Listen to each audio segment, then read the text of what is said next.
Assalamualaikum warahmatullahi wabarakatuh.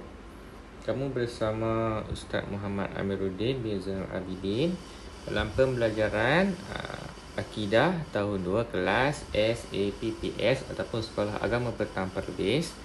So hari ini kita akan belajar tajuk cara berakhlak terhadap Rasulullah.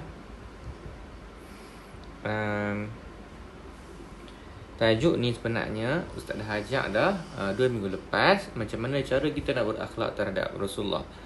Hari ni kita akan Ustaz akan ajak ataupun kamu akan belajar kelebihan dan kesan buruk kita berakhlak dengan Rasulullah ataupun kita tidak berakhlak kepada Rasulullah. Sebelum masuk kepada tajuk hari ni kita belajar, kita tengok macam mana cara kita nak berakhlak terhadap Rasulullah. Ini sebagai ulangan lah.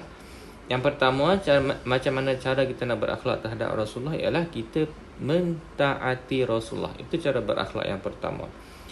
Cara yang kedua ialah kita mencintai Rasulullah. Selepas kita mentaati, kita perlu mencintai Rasulullah.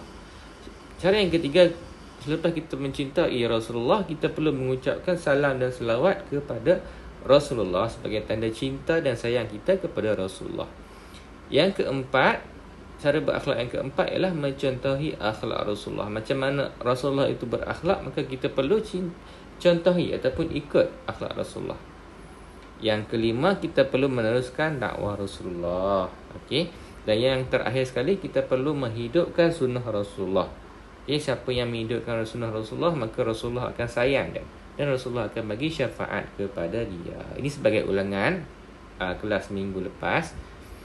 Kita masuk pada tajuk yang kita nak belajar hari ini ialah kelebihan kita ni berakhlak terhadap Rasulullah ataupun kelebihan seseorang berakhlak terhadap Rasulullah. Apa dia akan dapat? Yang pertama, dia akan mendapat kecintaan dan keampunan daripada Allah. Yang kedua, dia akan mendapat dorongan ataupun mendorong untuk mengamalkan sunnah Nabi. Ini bermaksud dia mudah untuk buat sunnah Nabi. Yang ketiga, dapat membentuk akhlak mulia. Of course lah, bila dia contohi akhlak Rasulullah, maka akhlak dia automatik ataupun secara tidak langsung akan jadi akhlak mulia. Dan yang keempat, bila mana dia cinta Rasulullah, bila mana Allah cinta dia, maka dia akan dapat pahala. Yang keempat itu, poin yang keempat ialah mendapat pahala. Ini ialah 4 kelebihan berakhlak terhadap Rasulullah. Jadi apa pula kesan ataupun kesan buruk kita ni ataupun seseorang tu tidak berakhlak terhadap Rasulullah? Kesan buruk, ini kesan tidak baik lah. Jika dia buat akhlak buruk terhadap Rasulullah, dia tidak mengucapkan salam dan selawat kepada Rasulullah, dia tidak mencintai Rasulullah, apa yang dia akan dapat? Yang pertama, dia akan dapat murka daripada Allah ataupun dimurkai oleh Allah. Allah akan marah kepada orang yang tidak berakhlak kepada Rasulullah. Yang kedua, dapat mendorong untuk melakukan kejahatan. Dia bila mana dia tidak cinta kepada Rasulullah, dia tidak cinta kepada Allah, maka dia mudah untuk melakukan kejahatan. Yang ketiga, of course lah, jauh daripada syafaat Rasulullah. Rasulullah tak akan bagi syafaat kepada orang yang tidak cinta kepada dia.